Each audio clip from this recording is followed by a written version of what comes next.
Well, welcome back to another episode of Buffalo Happy Hour. Mike, how are you? We're good. Not great, but we're good. We're running into some technical difficulties with the equipment. I think it's because we are in a new studio location. For those that don't know, we moved into the garage. It's cold today. It's windy. And the temperature may or may not be doing something to the equipment. So trying to figure it out. But we're here. We're live. We're making do. So we're excited. We do have a space heater. Almost burned down the garage, but that's fine. So just turn that off. It is like 35 degrees outside. Yeah, so it's not even like the coldest it'll ever get. We're in the frozen tundra of Buffalo, and it could potentially get in the sub-zero temperatures. And then I don't know what we're going to do. What do we do? We'll be fine. We'll insulate the garage. We will tack it up. Takes 20 minutes. You act like I know how to do that. I gotcha. We'll just... You have a 6-foot ladder? No. Okay. I will bring my I have a 46-foot ladder, if that helps. Perfect. Yeah. I will bring my 6-foot ladder. We'll tack this up, and then we'll be good to go. So there's a little work to do before winter, but it's fine because this week it's going to be like 65. And it's mad windy today, too. So the soffits you might hear in the background, they're just... You know what? That's going to be our new beep for this episode, is every time you hear the soffits or we hear the soffits. We don't even know if everyone else can hear the soffits. But every time that we hear it, we're going to take a sip. Sounds good. So we'll never drink because now it's not going to do it. Watch. I got to take down my awning, actually. There's a lot of stuff now that, like, living in this house, I have to do to prep for winter. Like, do you need to go out and, like, wrap up your landscaping in the front of your house or no? No, I made that maintenance free. I designed it and redid it so I don't have to do anything for winter for the landscaping. The only thing I have to do on the outside is before winter, I make sure that the windows are Windex right before winter. I just clean them one more time. I wrap my AC unit with the AC cover and then bungee cord that to make sure it doesn't blow away. And then I put a piece of wood on top of that with a landscaping stone on top of the piece of wood to keep it on the top. That way it's fully protected, and then there's not a lot of weight sitting directly on top of the AC unit, if that makes any sense. So basically just try to protect it with the snow. What else? Do people normally do that? Yeah. I feel like I don't see it happen. If you're proactive, you should. The biggest thing, too, is you're protecting the coils. So I just make sure that a lot of stuff doesn't get blown into the unit throughout the winter. And then I make sure that I don't really have a lot of leaves on my lawn because the leaves kill it. Mm-hmm. So I cut the grass 2 days ago or whatever. I left it at just over 3 inches in height so that the water can sit on top of the grass and it doesn't go all the, Aren't you supposed to cut it as low as you can for winter? No, because there's going to be so much moisture on it that you want to keep the grass at a decent height. So I thought that when it brings it down, the grass then lays flat and then it kills the grass under it. No? Well, at 3 inches, you don't have that issue. If it's like 5 to 6 inches, you'll have that issue, but True. Not at 3 inches. You'll be fine. So I cut it down just over 3 inches. It's not even 3 1/4 inch. And then it's good to go. And then I take the leaves and blow them all off, make sure there's no leaves on the lawn. So that's about it. My house is pretty low maintenance. Yeah. And then any outdoor furniture or whatever, I just bring it inside. What do you have to wrap? Like people wrap their landscaping. Is that just like pine trees and stuff? It depends on the plant, but I don't have any plants that I have to wrap. They just die, and then they come back. They're perennials, so they come back every season. Gotcha. Yeah, I don't know anything about that. I got to take down the canopy. The canopy's basically blowing away today. Right. Because it's so high winds. And I have lawn furniture scattered throughout my lawn right now because I was working all day, come home and everything's everywhere. So, but whatever. We got a pod, bro. Pod first. We'll figure it out. House second. Yeah, exactly. So what else, man? What else is going on with your week? How was your week? What did you do? Anything exciting? Anything new or exciting, Mike? Wow. Weekly recap. I changed my brakes and rotors on my truck right before winter, so that's super exciting. Don't have to worry about that for another like 60,000 miles. Except for pads or whatever, but... And then I WD-40'd the hinges. You're annoyingly prepared for everything. Yeah. Who does this? I want my truck to last a while, so I don't want to have rusty rotors going into another Buffalo winter. So they've never been looked at. They've never been touched. So I just ripped them off and replaced them because they were shot. So that was fun. Then I went to my buddy's house, cut up some wood, drove his tractor, stacked all the wood we chainsawed and cut up. And Whereabouts was he? Because that looked like a big lot that you were on. Yeah, he owns 8 acres. He's out in Holland. The Holland Land Company? Did he get it from the Holland Land Company purchase? No, but he actually got the loan to buy the plot of land when he was 18 over 30 years ago from the Bank of Holland, because they're the only bank that does Jesus. land lot loans in the area. That's pretty sweet. And then he built his house when he was 19, 20. What is your ideal land size? His 8 acres. Yeah. I would buy more so that I don't have any neighbors or anything else, and then I can just hunt on the land, and I can manage the land and make sure that I'm not totally desecrating all the deer that are on it. So if I have, I could set up trail cams or whatever, and then if there's a doe that comes in, I won't shoot her if she's small, because next year she'll be even bigger, and then same thing with the bucks. Like if it's a 4-point buck, then, let him grow up and then get him when he's 8 or 10 point. I wouldn't, if it's my own land, I would kind of maintain it that way. I wouldn't just, if it's brown, put it down. I'm not going to do that, because then I won't have any deer at all on my land at all to hunt. So I'll just kind of let them go. I feel like I want a lot of land, but I would not, because again, you're so annoyingly over prepared and will maintain it. I would not. Well, I mean, I'd dude, be the issue anything that California wildfires are still going on, because the things would fall down and I wouldn't pick anything up. But to the point of it is, say you have 70 acres, you would only maintain 5 realistically at the most. You would just do your immediate area, and the rest you would just own. Most of it's wood. Yeah. I mean, the only place you would have 75 acres now is it's all woods, so you would just leave it be. The only reason people buy lots like that now, most cases anyways, I can't speak for all, but most cases, is just because they don't want neighbors. So they buy massive lots so that they ensure the fact that they won't have anybody close to them. And I feel like with 8 to 10 acres, you can have that feel of, I'm close to something, like I'm close to the city or a grocery store, gas station, things like that, but I'm not in a development. There's nobody directly on top of me. And that's kind of the feel of. And you're also you not out in the boonies. I would love to have land, but I don't want to be 30 minutes or an hour from downtown. Right. That's not fun. You have to be somewhat close to people. Yeah. Because then your kids are going to grow up socially awkward. To a point. Yeah, absolutely. Yeah, because it's going to be weird to have people come out all right, once you pass 14 cow fields, I'm right there on the right. So I want that so much, but people don't understand how small even 1 acre is. When you say that you're on a plot of land for 1 acre, it's really not that big. Me right now? No, in general. Oh, correct. 1 acre of land is not that large. Not at all. So I definitely am striving for. I put on my Zillow search, my realtor search, because you're always looking. I put on there 3+ acres. That's all I want. It would just be nice because, like you said, then you just don't have neighbors. But do people buy 15 acres for them to then resell part of it to somebody else? Is that a market too? I have no idea. Yeah, it's a move for that. Or they'll buy, say, 150 acres, they'll occupy 20, and then they'll sell the rest off to some development company, and then they get a portion of all that or something like that. Where, I don't know, you can make a lot of money doing that, but you need 30 or 35% down to buy land. Oh, really? Because there's nothing for the bank to take back at that point. Well, but it's land. So if somebody owns it, you can't make more land. So with a house, it's typically 20% down, but for land, it's a whole different. Yeah, it's a whole different market. Because you were looking into it, weren't you? Mm-hmm. Yeah. Are you still looking into it or not right now? Never stopped. Really? It's similar to a car. Yeah. I'm never out of the market for a car, even though I'm gonna have my truck for another 15 years. Houses and everything else is essentially the same. So, but yeah, what about you? What'd you do? Well, we went golfing. We were talking last week or 2 weeks ago on how when is the right time to go and transition from external golf to internal golf, and we did. Yeah, we knocked out 27 holes of virtual golf in 2 hours. We were cranking. Yeah. Which I'm not going to get. I want to go down this road. Masks, I understand. I understand masks. And I understand that businesses are forced to enforce whatever type of governance, regardless of who the idiot up top is that is delegating all this authority down. But I understand that businesses have to uphold, and that's why you and I did it. We weren't fighting them.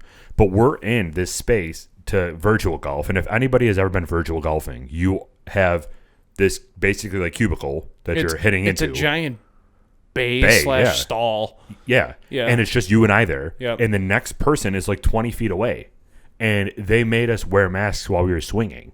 Like, I didn't understand that. Like, if you come out of the bay and you're like drinking or eating or whatever, sure, have your mask on. But I took it off to go swing, and he's like, you got to put your mask back on. I'm like, I understand, but this is stupid. I can feel the condensation in my beard. It's gross. Yeah, that. And then also we had our own table and our own stall and bay. And if we sat at the table in the same space, we didn't have to wear a mask. Mm-hmm. So it just doesn't make sense. No. So we would literally swing and then just sit right back down and take the mask off because we didn't want to wear a mask for 2 straight hours. Which I understand because, again, they're going back to what the people at the top are saying. Correct. The type people at the top are saying if they're at a table, they don't have to wear something. If they're up from the table, then they do have to wear it. And we were technically up from the table. We were nowhere near anybody because we were in our own bay. So I understand, but it was just so aggravating. But we still powered through it, and we had pretty good rounds. Yeah, we did. That back or the third 9, because we played 18 and then we had some time extra. That third 9, dude, I was even par through 9. I've never done that before. Yeah, it was ridiculous. I was so hitting annoyed. Some mad good shots. But so are you, man. I mean, did you like it? So how was your first outing? Because that was the first time you've ever done it. Well, it was nice to start a round of golf and then finish with the same ball. You know, it's true. So regardless of how many times I went in the water, because I was so Mike's first time out. If anybody knows, if anybody likes golf, you have courses around here which are manageable. Harvest Hill, it's a manageable course. Town courses, they're manageable. Mike's like, you know what? My first time out, Pebble Beach. And it's like, dude, you have 20-foot fairways and then you go off a cliff into the water. What are you doing? So, I mean, you just went full into it. And, I mean, you did pretty good. I did not. Yeah, I finished Pebble Beach with a score of 102. Yeah. So I'm not mad about a 102 on Pebble Beach for virtual golf, but there were some strokes that I'm sitting there shaking my head like, what in the world was that? Mm-hmm. Why? Oh, yeah. I mean, I did that all the time. I took like 7 tee shots on one hole because I kept shanking into the water. Yeah. So it's so aggravating, but it's so much fun. And like you said, you can start off with the same ball and end with the same ball, and you've never felt better in your entire life. Correct. Because if you do that on a real round of golf, you're extremely happy. Yeah, juiced up. That only happens at like Delaware. Yeah. Because there's nothing else around. It's just a big open field. Listen. That's why links golf is the way to go. No. You lose all your balls playing links. What? Delaware is links. So is Ivy Ridge. Ivy Ridge links. Yeah. That's because but they got water everywhere. Well, but then they also cut everything down so you can actually find your ball. Typically, all those Scottish fields, it's all super high grass. Heather. You'll lose your ball everywhere. Yeah. Heather is the worst. Yeah. I hated her growing up. No, I'm just kidding. Heather is like the very tall grass that is in the fescue, they call it. For the longest time, I thought that they just kept misspelling rescue. I'm like, dude, you got to go over here to the rescue. They're like, it's the fescue. Like, it's native fescue grass. I'm like, oh, nailed it. Sounds good. I'm just going to go play from the rescue. You can play from the fescue. It sounds better. But, yeah, so link style is better, in my opinion. But, I mean, it was fun. We got some beers. So what's cool is we went to the grill at the Dome, which is the Paddock Dome. And they have a lot of local breweries there on tap, which you and I were able to drink. We had to get a pulled pork sandwich because you can't drink or else the Rona will get you if you don't have food. But they had 4 Mile Brewing there. So you and I were just slamming raspberry wits. Yep. So good. Yeah, it was raspberry amazing. wheats. It hit the spot. Very good. And then Halloween happened. So I went to a super small Halloween party. What did you dress up as? It was a Great Gatsby theme. So I had a hat, normal white button down, and then I had some arm sleeves. And then I had my pipe, suspenders, and then just black slacks and black dress shoes. And then Colleen had her own like folk get-up dress and headpiece, gloves, a fake long cigarette like Cruella de Vil. Nice. Yeah, all this craziness. So it was a fun party. There was, I can literally count 2, 4, 6, 8, 10, 9 or 10 total people at this house party. Very small. It was amazing. Food was to die for. They had spreads all over the place, cigars everywhere, scotch and bourbons all over the place, nice. Champagne. I mean, it was a really nice party. And then all of a sudden, pizza and wings shut up out of nowhere. So, dude, I had pizza and wings for like 3 days in a row. How you feeling? horrendous. Do you? Horrendous. So tonight we're having yams, aka sweet potatoes, asparagus and steak, and water. To get yourself back on track. And then our meal prep is like super bland this week, so Yeah. it's just really, really clean. We had- Chicken, rice, and veggies. Yeah, we had people over, so we didn't do anything for Halloween. We just wanted to stay home and hand candy out to kids. We put the bowl, like, what I did was I put the bowl outside of the screen door and held the bowl, and then they picked from the bowl. I wasn't going to do this, like, 90-foot PVC pipe that people are doing from their top balcony and basically just shooting candy down it to kids so they don't ever have to touch them. It's like, all right, let's chill out a little bit. Have you ever seen that? No. Dude, they had like PVC pipes going down to the sidewalk up to their like second story house. What are you doing?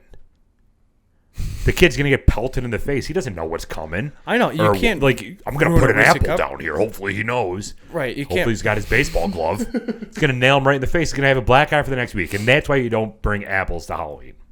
Right there. Now, we were handing out little bite-sized Snicker bars because Snickers are the best candy. Over Reese's cups? Oh, 100%. We need a new bracket. Halloween candy. We should have done that on the Rum episode. It's fine. But no, Snickers for me is number one. I love it. We'll talk about it later. So are you doing like the small Reese cups or like Reese Pieces M&Ms or like what are we talking here? For like best candy? Yeah, like when you said Reese's. Yeah, the OG Reese cup. Oh, like the big one with the black under and it's like this thin with Yeah. the peanut butter inside. Gotcha. Yeah. A normal Reese I cup. just described a Reese cup. A normal Reese cup, yes. You know, like the one with the things on the edge and comes in foil. You're shot. I love Kit Kats too. Kit Kats are bomb. Yes, Kit Kats are up there. I would say Reese Cups, Kit Kats, and Crunch Bars are in the top. Oh, over Snickers? You like Crunch Bars over Snickers? Are in the top 5 for me. Then I would go Milky Way, then Snickers. God, why would you? What do you mean? Why would I? Twix is top 10 as well. Yeah, to me it goes Snickers, Reese's, Twix, Kit Kat, and then Payday. I don't know. What in the world? Let's get on with this. You're gonna flip, dude. I can't. I'm gonna get so mad. Let's talk about what we're drinking. Weekly recap's over. I'm ending this segment. Jesus Christ, you don't like Paydays? What about 100 I do- grands? Ugh, that's the Raisin brand of candy bars. What is wrong There you with go. you? So it's number one. All right, perfect. And is What's it number grand two? or 100 grand? No, grand, like Grand. There's no A before the R? It's not a marksman rifle from the 90s or from the 1900s. 90s. That was like 20 years ago. Yeah, it was the standard issue rifle in World War II. You're adorable. I know, Anyways, thanks, dude. Appreciate it. all right. was So close. let's talk about what we're drinking. Sounds good. Are I'll you- let you take the lead. You're welcome. I wanted to ensure one fact before I stated it. All right. We are having an all-American product from start to finish, first and foremost. From the lid to the wrapper to the label to the product itself to the medallions to who customizes the medallions. Every single aspect is 100% American-made. First fact. This is 13 Monkeys whiskey. It is 80 proof. It is aged 5 years. Beep. Mid-sentence. You weren't expecting that, were you? This completely American-made whiskey started in Buffalo, New York, and is new to the market. It came out literally a couple months ago. Each bottle comes with its own customizable medallion. And when we say medallion, it's like legit, it's a heavy medallion. To the point where when you mail your medallion back in a standard envelope, more times than not, if the edges aren't taped, it'll break through the envelope and then get lost in the mail. These things are legit. So these make great gifts as well as a remembrance piece for those who gave the ultimate sacrifice. Their motto is drink to honor, drink to pay respect, and drink responsibly. The story behind the label is, I think, one of the best that we've ever had on our show. Yeah. And it entangles a lot of different aspects that people understand but don't know, again, the history of it. So here's the spiel. The shield or patch gives credence to military, police, firefighters, and emergency personnel that have ever worn a patch. The 13 stars configured 4 on the left, 4 on the right, and 5 in the middle in the shape of a pentagon is inspired by Sergeant Major Jaskula's best friend and battle buddy, Chris Dill, who was a fellow drill sergeant who was KIA and 4405, which adds up to 13. Chris Dill is also from Buffalo, New York. When connected, the 13 stars make one Army chevron, the rank of private, which reflects that no one starts out at the top, not even generals or sergeant major. The number 13 in the background represents the 13 in roulette, so let it ride. 12 is a dirty dozen, and 13 monkeys, that's just chaos. So their website is 13monkeys, 13 is spelled out, .com. It has a tab on the top of the page labeled Where to Buy. You click that, and then you can see all the current locations to buy a bottle. Mm-hmm. So 13 Monkeys is a one-man crew. It's Jason Jaskula. So he's a local vet, born and raised Buffalo, New York, did some tremendous things all over the world and states. And now this is his endeavor, which blossomed after he formed the KIA Memorial Road March, which started out as him just giving remembrance to Chris Dill and then blossomed into one of the biggest local fundraisers and food drives that ever happen in Western New York every year. So they do an insane amount for the community.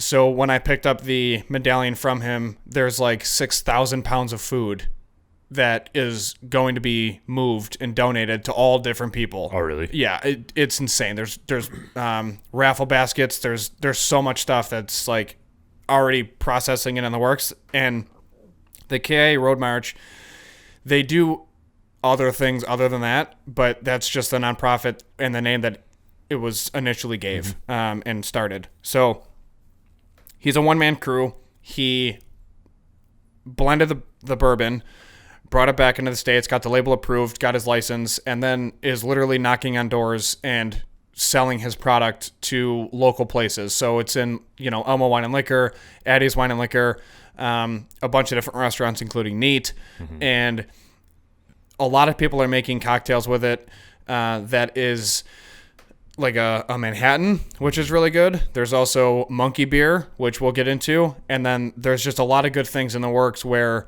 people like it, people like what it's about, people understand the process, and they're basically just diving into what they can do to help support. So for this, a lot of the information about the mash bill on it is classified. However, it is 80 proof, so it's a smooth sipper. And then based off of our interview with Jason when we sat down with him at Addie's Wine and Liquor, you and I hit off the top that this must be a high corn mash, but we're not 100%. But that's just based on where we're at. We're also basing that off of the color of this, which gotta take a sip. There it is. The wind is wild today. Based on the color of this, it's a really light amber. It literally almost like looks borderline like yellow. Borderline corn. Yeah, like corn yellow. So it and just because of the sweetness of it, it's got to be a high corn. But so the story behind it's awesome. So for us, we have our own customizable medallion, and our medallion is the Buffalo Happy Hour podcast with our mission statement under it that says giving small businesses a free platform to promote. And then on the back of the medallion is the KIA, and proceeds of each bottle go directly to the KIA. So you're literally directly helping them keep everything forward. And then for the bottle. There it is. Now,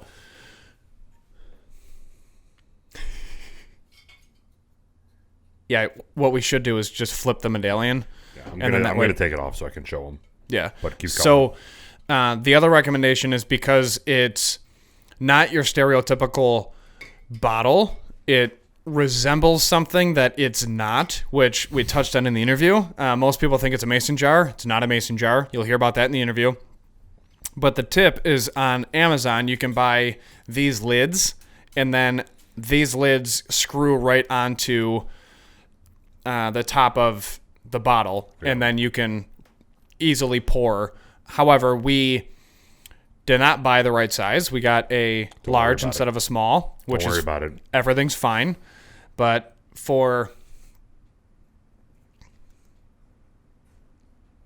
there it is. Nailed it. For the lid, make sure you get the small, not the large, just because then you want it to screw on and work properly for you. So that's where we're at. But yeah, this is really sweet. I love the fact that it's customizable. Yeah. You don't see that for any whiskey brand out there. And this is just another cool local Buffalo product that is making waves. I mean, this isn't bad stuff. No. At all. No. This is fantastic whiskey, and we'll get to it during the rating section, but this is something that you can buy. It is priced, I think at Addie's it's about $58 right now. Yeah. But again, you have to remember that part of it goes back to the KIA, so we can continue to do more for the community. So it's a great product. Go check it out. Let us know what you like, or if you like it, and yeah, it's fantastic. He is on social media too, so you can follow 13 Monkeys. It comes right up, 13 Monkeys Whiskey, and then that way you're able to kind of follow in the journey and try it out. But yeah, definitely swing in, pick up a bottle if you're local, and help support, because it's all going to a great cause. It's for a great guy. It's got a great story, and it pretty much embodies the entire first responding and military community. Mm-hmm. So I'm stoked for this. Oh yeah, man. You want to get to the cocktails? Yeah. So let's go with you start, and then I will go off of you. Okay. So I don't even know where you're going to go with this, but drop the beat for the cocktail section. Cocktails. Oof. All right, man. What do you got? So I have the Manhattan, and this one is a cocktail that we've recommended before, but who liked it? Was it Chris's dad that liked the Manhattan, or Jason's grandfather? Who is it that liked the Manhattan? Listen to the interview. We talk about it. No one dislikes a Manhattan Right, with this but what was whiskey. their favorite? Yeah, well, it was there were two gentlemen at Neat. There were total strangers that loved it. And then someone related to him, or that knows him. And then Chris's dad, that's what it is, loves this as well, which for obvious reasons, but he also genuinely enjoys the whiskey. Yeah. So Manhattans are typically made with 2 ounces of bourbon, 1 ounce of sweet vermouth, 2 dashes of Angostura bitters, 1 dash of orange bitters, and garnished with a brandied cherry. Beautiful. I love Manhattans. Manhattans are amazing whenever. Now at Neat, their recipe for this specific Manhattan is the Monkeys Manhattan. It's 13 Monkeys whiskey, Tenuta, Tenuta, sweet vermouth, and bitters. Okay. So essentially the same thing. Yeah. And then my cocktail is... You ready for this? Yep. Oh, I texted it to you. That's right. There's a lot going on today. Just cut all this out. It's fine. Everything's fine. We're perfect. Nope, we don't cut anything out. It is monkey beer. So it is It's called the Bomb. Buffalo's own monkey beer. Yes. The Bomb, Buffalo's own monkey beer, which is this whiskey and root beer. Mix it, quick, half-ass stir, and sip it and enjoy it, and you're going to be thrown away with how good it is with root beer. It's ridiculous. I don't even like root beer. I don't really like pop in general, or soda if you're from the South. But I loved it. We had it during the interview or after the interview, and I was blown away with how the flavors of root beer, specifically mug, right? He likes the mug root beer. Specifically mug, and how that mixes and plays off of the notes within this whiskey was just phenomenal. Yeah. What are you doing? You cold? Everything's going to shut down. The garage is going to fall over. The space heater is going to start this place on fire. What the hell was that? I don't know, man. Did we just stop recording? No, we're good. I'm freezing. Are you? But you're wearing like a legit sweater. You're rocking one of our sweaters. It's one of the best sweaters. Very soft. It doesn't come from China. But yeah, it's I'm chilly. Yeah. Plus I'm losing weight again. So Are you? Yeah, I'm getting rid of body fat, and now I'm cold all the time because On purpose? Yeah, on purpose. I'm a blimp. What are you talking about? Oh, shut up. It's a lifestyle, dude. You can't just let it go, So I'm out here trying to maintain. I don't want my wife to leave me for some schlemiel. I'm not down. 6-pack. Yeah, just not down for it, Well, you're doing it during the wrong time. You're supposed to lose weight during the summer. That way, you're not freezing through the winter. Yeah, and it's bulking season. Well, I'm not going to a gym with a mask on, so I'll just work out in my basement and smoke myself and grow that way. There you go. Yeah, that's where I'm at. Sounds terrible. All right. So, whiskey review. You want to do the Wednesday whiskey review for 13 Monkeys?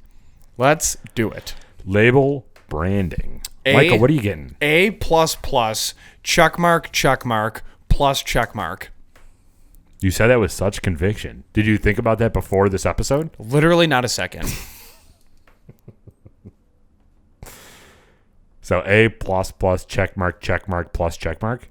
Is that what I said? I don't know. I don't remember. No. A++ check mark, plus check mark is the final official rating for me. Don't mess it up. Do you agree? Jesus, I agree. I agree. The reason why this is unlike any other label that we've ever had on a show, it is the only product to date that has a fully customizable medallion that's right on the website. Speaking of which, I have to get this out for the people so that they know. Listen, the instructions are on the website. You're dealing with a sergeant major in the Army directly. He doesn't have a staff, Tim. So pay attention to details. Okay. When you fill out your customizable medallion, the medallion that comes on the bottle you buy at the liquor store, you mail that blank one back to them. They then repurpose that medallion, okay? So don't forget to mail that in, because the customizable medallion that you type out online, you won't get that one in the mail until they receive your blank medallion that came on the bottle when you purchased it, because it's a circle. Everything works in a circle. Now, you will get an automated email that confirms your order number with what you want your medallion to state. When you mail the blank medallion back to 13 Monkeys, print out the confirmation order number email and mail that with your medallion. The reason being is because Joe Snuffy with KIA date, death date, whatever, medallion going to this address doesn't correlate with, hey, Joe Snuffy lost Bobby Bear, and there's no way to know who that is. But the order number does. And if you forget to send in your order number, he doesn't know where to send it to. So then he's going to wait around and sit on product, and that's not good for anyone. So mail in your order number with your blank medallion. Moving on. And rant. It's just, people don't read directions literally ever. Right. So we'll just lay it out there. Everyone knows if you mess up, I'll smoke you, as will he. Quick 50 and recover. Grow up, be an athlete. And we'll go from there. Jesus. So let's dive into the nose. Wow. After that, I don't know if we can. All right. You know who made that mistake? I didn't. Okay, so I sent it from Buffalo Happy Hour podcast. Yeah, you're lucky. But most people would have just put Derek Crusoe, and then he's like, why would I send it from Derek Crusoe from the Buffalo Happy Hour podcast? Because I'm also involved. Exactly. That's why I put Buffalo Happy Hour podcast, not Derek Crusoe. Listen, but we're very. I was driving there, we're so very unique. We'll talk about this after. All right, nose. Just corn right up front. Corn, honey, a little vanilla up front. I can't wait to watch ice you do cubes. push-ups. Dude, it's okay. So we drink everything neat. This bottle's been in the garage for like a day, and it's literally like 12 degrees. So this is pretty wild. I'm gonna go A+ on the nose. It's fairly basic corn, like you said. A++. Yeah. All right. A++. I agree. Initial taste. Same thing. Heavy corn. Ice cubes. You're getting like a hay and like a cornfield. This tastes different now than it was during the interview because we cold. also enjoyed this mid-interview. Mm-hmm. But I'm getting like hay with this now.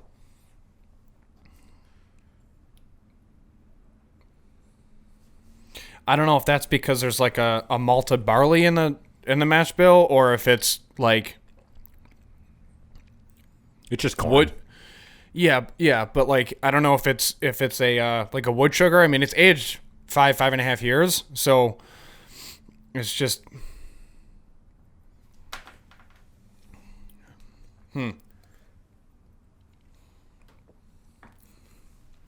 All right, so corn hay for the initial taste, and then for the rating, A++. A plus, check mark plus. Oh, Switching it up a little bit. There's a reason behind it.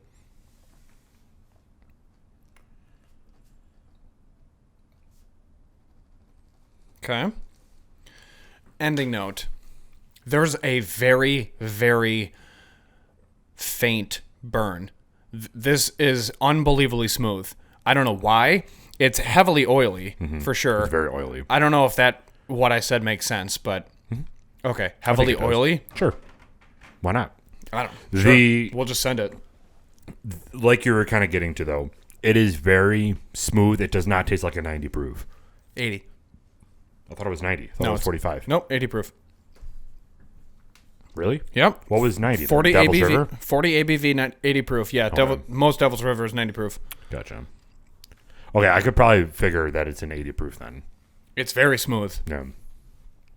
And it's dangerous because this will creep up on you. Mm-hmm.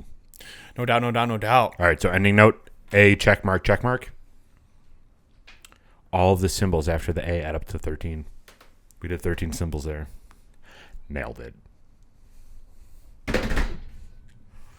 You're so annoying with math.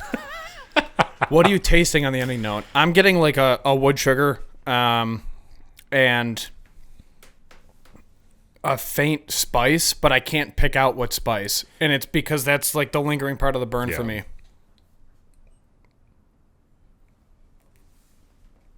Yeah, as it's lingering, you can definitely tell that it has some rye in it. Yeah, so I don't know if it's a baking spice or if it's like a pepper But or it's- if it's a rye or But it's all corn. all corn.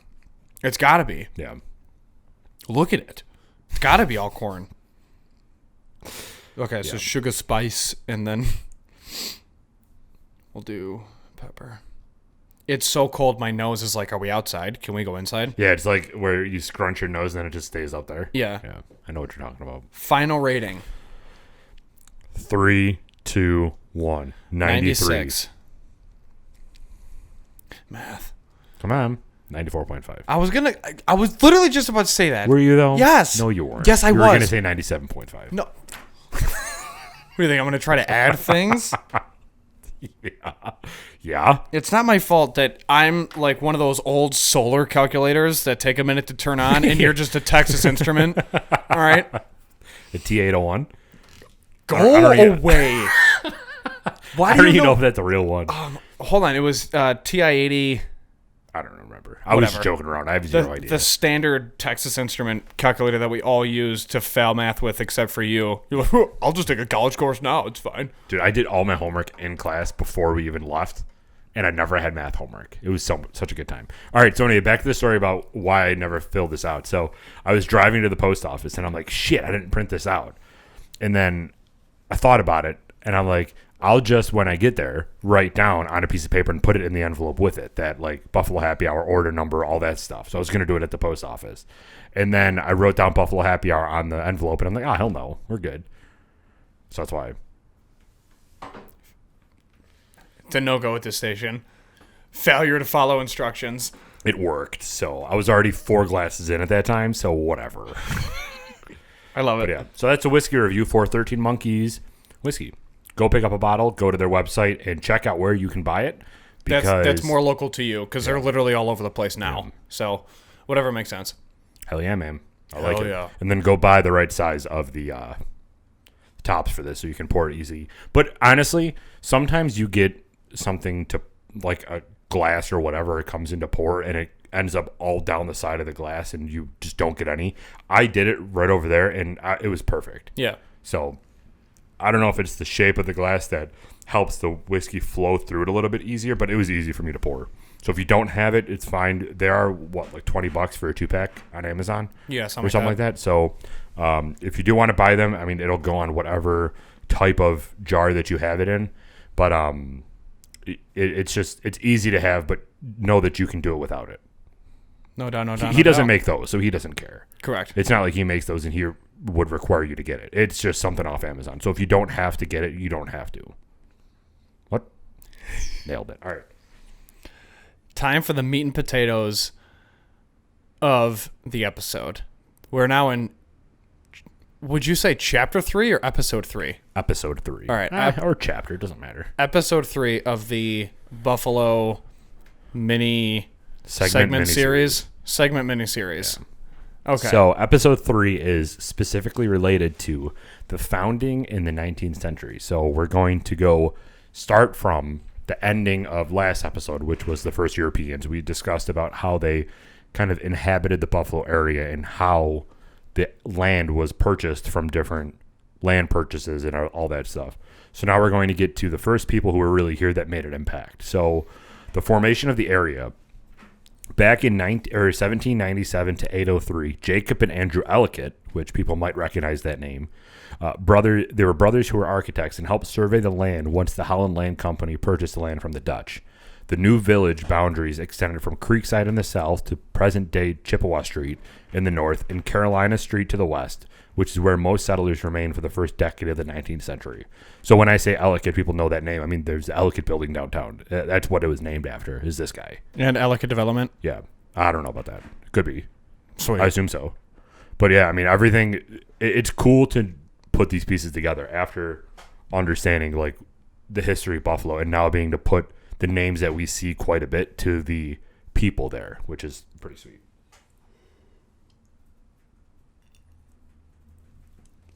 So I did bring out a mouse, but it died, so that's fun. So the settlement was initially called Lake Erie, and then it was called the Buffalo Creek before being shortened to Buffalo, which is obviously how it's called today. The first road was built in 1802, which extended from Buffalo to Pennsylvania for migrants passing through the Connecticut Western Reserve into Ohio. That's a combination of Iowa, Idaho, and Ohio. That's a new state. You can't do that ever. Yep. Packing this court. 18.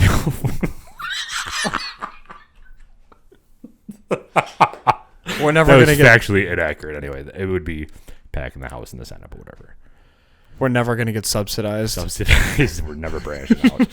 So in 1804, and this is interesting because if you're ever in City Hall, I don't know how many people frequent City Hall. In the hall. Yeah, in the hall. If you're ever in there and you look out, you can see the spoke-like pattern that Buffalo was developed on. Yeah. Like you have all these different streets going out like a bicycle spoke to different areas. And that was a design from one of the Ellicott brothers. Ellicott developed this spoke-like street pattern branching out from City Hall that was meant to mirror the same pattern used in the nation's capital. In 1808, Niagara County was established with Buffalo as its county seat. In 1810, the town board of Buffalo was formed from the western part of the town of Clarence. Also in 1810, a courthouse was built. By 1811, the population was 500 people, with many people farming and doing manual labor. The first newspaper to be published was the Buffalo Gazette in October that same year.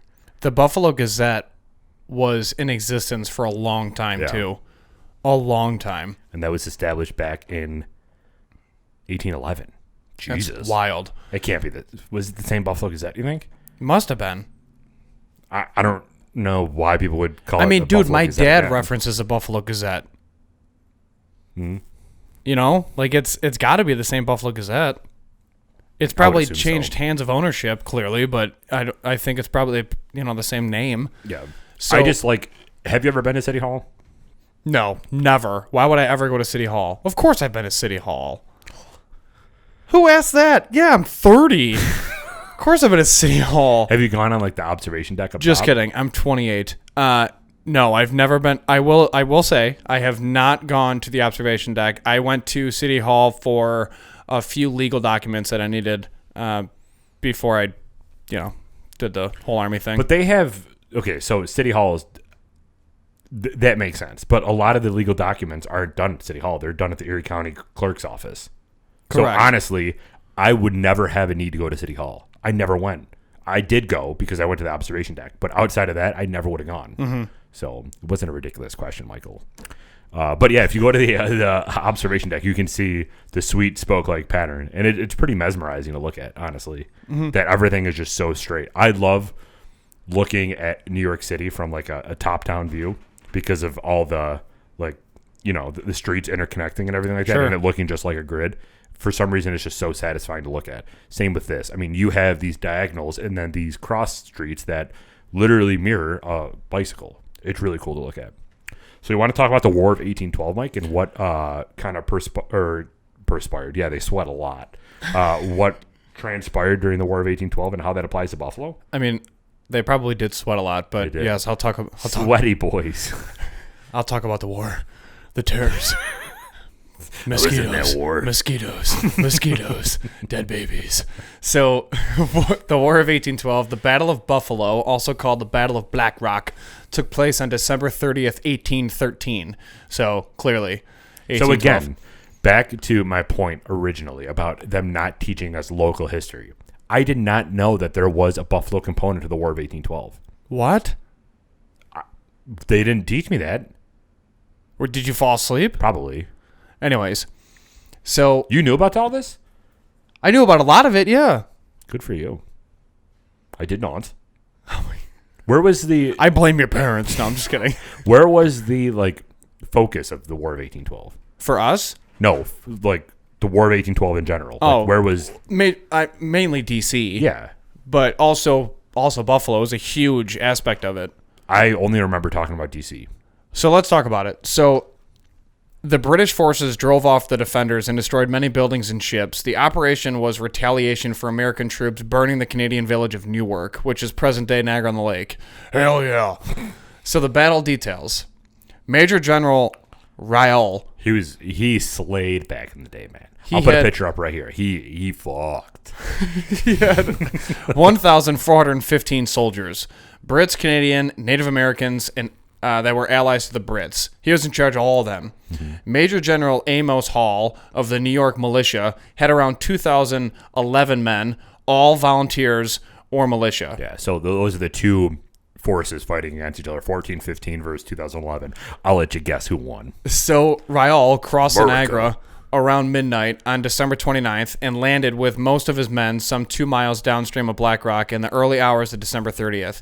He delegated Lieutenant Colonel John Gordon and the Royal Scouts to land at Black Rock itself in order to attack the Americans from a different direction. Major General Amos Hall was first alerted to the British presence when Riall's advance guard, the Light Infantry Company of the 89th Regiment, drove off the American piquet at Conjockety Creek, now known as Squajaquada Creek. We'll talk a little bit more about Squajaquada because I found out the actual reasoning why it's called Squajaquada. During the first episode, we were hypothesizing about what I believed. I found a little bit more out, and there's an interesting fact section down below that we'll get to. Interesting. So Facts. They captured the bridge and the battery there. Hall sent the militia under Warren and Churchill to reconnoitre. I love the copy and paste aspect because I literally just would have said recon. When they ran off at the first enemy fire, Hall dispatched a second force under Adams and Chapin, but exactly the same thing happened. Okay, so hold on. So this dude, so Hall sent the militia under Warren and Churchill to recon, and they ran off at the first enemy fire. So clearly they were compromised. They were atrocious at doing reconnaissance and didn't know what to do. They probably didn't even know individual movement techniques at the time. But anyways, we'll get to that. Then they tried again under Adams and Chapin, but the same thing happened. Because again, lack of training, lack of planning. Anyways. So how we ended up winning, I have no idea. So Hall now took personal command of the remainder of his force. He ordered a detachment under Lieutenant Colonel Blakesley to attack the British left and advance toward Black Rock with the rest of his men. So he basically coordinated a flank. As dawn broke, Hall directed a very heavy fire of cannon and musketry at the Gordon's Royal Scouts as they tried to land at Black Rock. Gordon was supported by the fire of a 5-gun battery, but several of his boats grounded, and his regiment took substantial casualties before they could force their way ashore. So they were essentially dead in the water, crushed it. Raoul now advanced with his main body against Hall's center, sending a detachment from his left wing to hit the American right flank. So again, he countered with a flank. Although the Americans fought with considerable obstinacy, according to Raoul, after half an hour of fighting, the American right wing broke into a rout. In order to avoid being outflanked, Hull ordered a general retreat. The British pursued all the way to Buffalo, which was 2 miles away, but once in Buffalo, the British and the Indians sacked it, burning down all but 4 of its buildings. Damn. So the British troops also destroyed the Navy Yard and 3 armed schooners, which were the Chippewa, Ariel, and Little Belt, and 1 sloop, the Trippy. See, I didn't know of any of this. So Raoul's force then moved on to Black Rock, where once again all but 1 building was razed to the ground before going back over the Niagara to Canada. So he essentially burned everything down and then just retreated to Canada and said, okay, I don't think that they're going to be doing much after that. Yeah, he's like, borders closed, COVID, going back to Canada now. So on August 4th, 1814,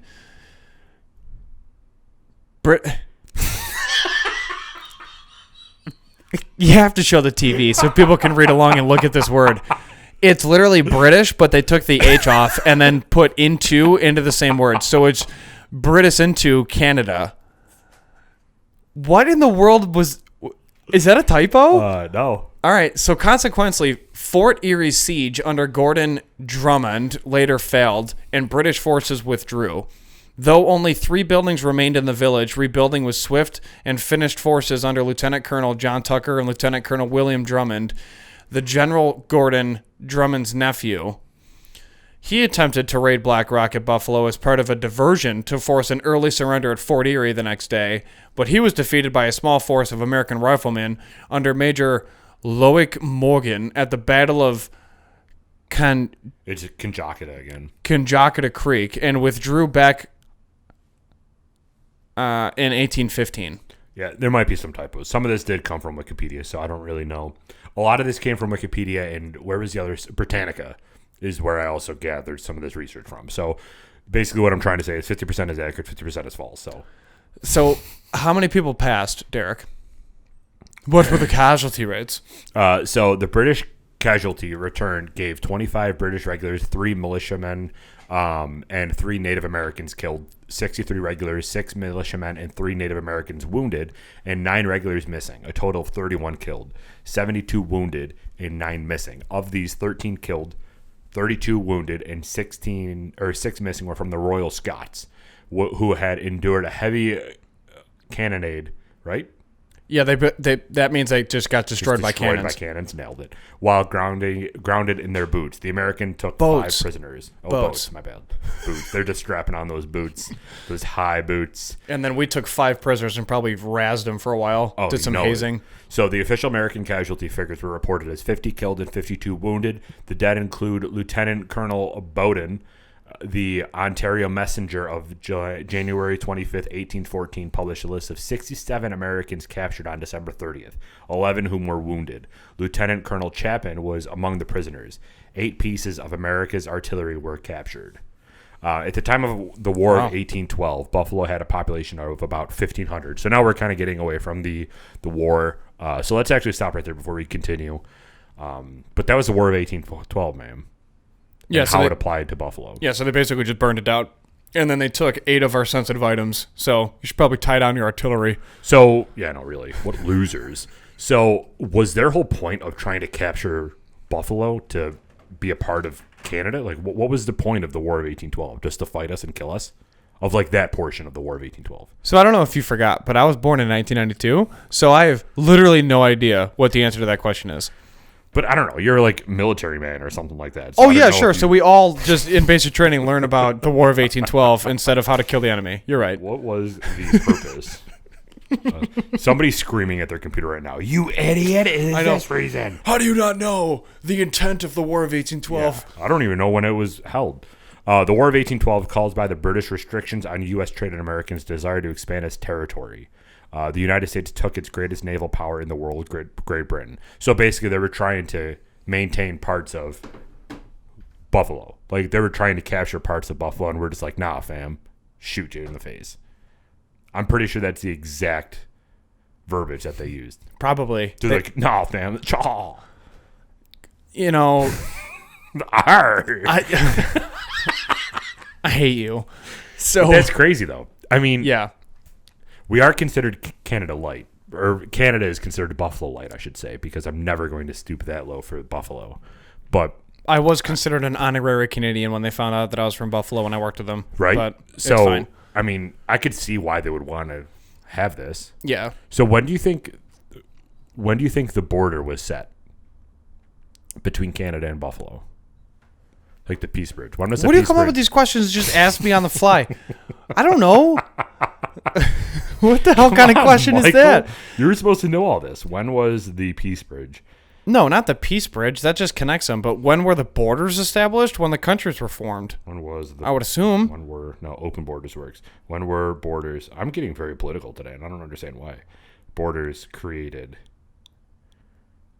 between. This is really good content again. Canada and U.S. 1818. So in 1818, a U.S.-British agreement had established the border along the 49th parallel from the Lake of the Woods in the east to the Rockies in the west. The two nations agreed to a joint occupation of Oregon Territory for 10 years, an arrangement that was extended for an additional 10 years in 1827.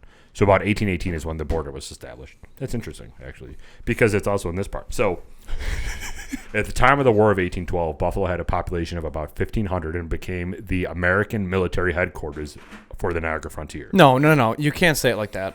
What do you mean? That was way too... Listen to what you just said. That's powerful. At the time of the War of 1812, Buffalo had a population of around 1,500 and became the American military headquarters for the Niagara frontier. Right. Dude, it's the frontier. Every time you say the Niagara frontier, you have to give it the Niagara frontier. It's, it's the thing. It's about the land. Am I shot? I'm shot. Moving on. I didn't learn about this in high school, so I'm not sure how to enunciate it correctly. The Niagara frontier. Yeah, see, there you go. This was burned by the British in 1813, but was rebuilt and incorporated as the village of Buffalo in 1816. What the hell is up with them and starting shit on fire? Right. Just leave it alone. This is like the 15th thing that just set ablaze. Yeah, the 16th thing is going to be this garage if we don't put this heater back on soon. In 1817, construction began on the Erie Canal. So that's interesting. Fast forward or foreshadowing to next week's episode. Where we basically just talk about the Irish getting hammered on whiskey and digging a trench. Basically. It's going to be an interesting episode, though. So Buffalo gradually rebuilt itself, and by 1816 had a new courthouse. In 1818, the eastern part of the town was lost to form the town of Amherst. Oh, God. Whatever. Erie County was unformed. Stupid North towns are coming I know, back seriously. again. They're all. It's literally like Pawnee and yeah, Eagleton. Eagleton. Why do you think that Buffalo has that? And it's well known. Is the South Town people do not go to the North Towns, and the North Town people do not come to the South Towns. Why do you think that is? Financial demographic, probably. Whatever. Why do you have to put reason behind it? White Houses, they're necessary. All right, so Erie financial County, demographics. Erie County was formed out of the Niagara County in 1821, so Niagara County was actually first, which is hard to stomach on my end. Retaining Buffalo as the county seat. Why? Why does that matter? Because I hate Niagara County. Why? What happened to Niagara County? You can buy a pistol in like 4 hours. That's what happens in Niagara County. That is what's wrong with this country. Plus, there's more land up there. It's cheaper taxes, less people. Yeah, I know. Because Erie County is just populated. Because that's where Buffalo is. Anytime you get far away, like to the point where, oh, like I see land in Wyoming County. Oh, I see some more land, Chautauqua County. Like everything. Oh, so Erie. you mean away from the city center? Yeah, I mean Erie County. Yeah, I want Erie County to expand the whole Western New York. Get Niagara out of here. No way. What do you mean, no way? I don't want to pay for the city of Buffalo if I'm literally 70 miles away from it. That doesn't make any sense. we're paying for New York City and we're 400 miles away from it. Correct. All of our water also funnels to fund their electricity. Exactly. So how is that fair? Let's secede. We're New Amsterdam now. All right, so Fun facts. Buffalo is not named Buffalo because of the bison, but it is believed to be a mispronunciation of the French term "beaufleuve," which translates to beautiful river in reference to Buffalo Creek. Did you know that? Yeah, I knew that. That's probably the only way I knew how to pronounce that in French. You knew outside of the fact that I was fluent in French. Yes, Derek, I knew that. And a lot of that is because of my father, who would literally just spout these random facts before he fell asleep in his recliner, drunk, holding his beer bottle. Such a legend. So I had no idea about that. Really? Beaufleuve. Yeah, beaufleuve. I mean, it makes sense, Yeah. right? Oh, yeah. That's why everyone wears a mask now that says Buffalo. I don't think that's why. Of course not. That's a joke. So anyways, also my father was a great man, is a great man. He's still alive, Jesus. And he's not an alcoholic. Dark real Yeah, and he's not an alcoholic. So don't think that he's just some guy that has a beer gut and falls asleep in his recliner holding a beer. So anyways, So Skajackwada Creek, going Yeah. back to what we talked about two episodes ago. So it's cool knowing anybody in Buffalo can pronounce that, but nobody outside of Buffalo can. there's proof to that too. I got buddies in South Carolina, and they came up. They're like, "What does that road sign say?" And I'm like, "Oh, it's just Skajackwada Creek." Yeah. And they're like, "Hold on, you just said something Native American, and then you said crick instead of creek." Right? Yeah. Loser. I'm like, welcome to Buffalo. So that was named after Philip Kinjacity. Yep. Philip was a Native American described as the oldest resident of the region upon his death in 1808. He was also known as Skadai Gwada, meaning beyond the multitude. Yeah. So basically, when he was a Native American, his name, his like actual known by name was Skadwakwada, which is they phonetically pronunciated it in this document. That's why Mike phonetically pronounced it. Jesus, now I can't even pronunciate. That's why he pronounced it in that fashion. So Skadwakwada means beyond the multitude. So, but that's why it's called Skajackwada Creek now. Interesting, huh? Sick. So yeah, basically this whole episode was the Battle of Black Rock. And I'm so happy with that because I did not know that. Yeah, and it kind of ties into... No, it's selfish. Never mind. I'm not going to go there. I don't think many people know what the Battle of 1812 is. The ongoing joke of the Battle of 1812 or the War of 1812 is, well, when did it take place? But if you get past that, nobody knows about it. It's a forgotten war. Not forgotten. I mean, it's not a forgotten war, but not many people like. It's a forgotten war. I mean, it's not a forgotten war. But like, it's not a major segment in U.S. history. It is, because it's, I mean, well, it was when I was growing up until, I don't know what the hell they teach now in Common Core. But, yeah, I mean, it's a huge war. It wasn't huge, like, numbers-wise. That's the second time you just did that. It's a huge war. I mean, really, it's not a huge war. But, like, numbers-wise, I meant, like, huge. The first time I said it, I meant it's, like, huge, like, it's a big deal. It is a huge deal. Not huge, like, numbers-wise. Like, there wasn't a ton of casualties in the area. Well, yeah, I mean, comparatively to the times, but Right. It's, it's a profound portion of our history that, again, history should never be forgotten. It should only be learned from. So that's where I'm at. Yeah. So that was episode 3 of our segment miniseries that Michael and I know so much about. Next week, let me just scroll up here because we do this on the fly. We never come prepared. We're on episode 59. Well, I know, but episode 4, which is next week's episode of this segment miniseries. All right, so episode 4 will be specifically on the Erie Canal, covering the time frames of 1825 to 1850. So basically all about the Erie Canal. Yeah. So if you like the content today, make sure to like and subscribe. If you are excited for Erie Canal, let us know. And then also, if you missed anything prior to this founding in the 19th century, go back and watch episode 1, which was the pre-colonization, where we talked about the Native Americans that occupied the land, and the first Europeans, where we talked about who the first Europeans were to occupy the land. Nailed it. All right, Michael, take us out. I just want to let everybody know that the Buffalo Zoo was formed in 1875, which is directly going to be correlating with episode 4 and 5. So just so everyone knows, it's like the second or third oldest zoo in the country. So, Nice. Yeah. That's pretty interesting. It's not the best, though, but it's the second or third oldest. It's an accredited zoo, which is a huge deal. We'll talk about Go it. to Cleveland. I mean, it's better than going to the Cincinnati Zoo because I smoked my boy Harambe. Never forget. All right. Anyways, again, we're on Buffalo. We're on Buffalo. Nailed it. Wow, So, you're really good at this game. listen, we are the Buffalo Happy Hour. We are a podcast that features small local Buffalo businesses and give them a platform to promote for free for 1 hour. If you know of any businesses that you want to be featured on our show for a special interview, please let us know in the comments, send us a message, email us, whatever you want to do, and we will go from there. The wind is going to blow down the garage, so we're doing great. But the accounts for us on Instagram, we're Buffalo Happy Hour 12 on Instagram, Buffalo Happy Hour on Facebook. We're not on Twitter because it's too negative, and I'm so sick of presidential election ads, so I'm not going to look at that. We're also on YouTube. Please subscribe. If you have not subscribed already, but you do follow our show, I don't know what you're doing. Set up a Gmail email so that you're, I don't know, like in the 21st century. Right. And then 21st or 20th century? 21st. Crushed it. Oh, brother. All right, this is the end. And then see you later. And subscribe because we need subs. That's what we need. We have a lot of momentum that is occurring on Instagram.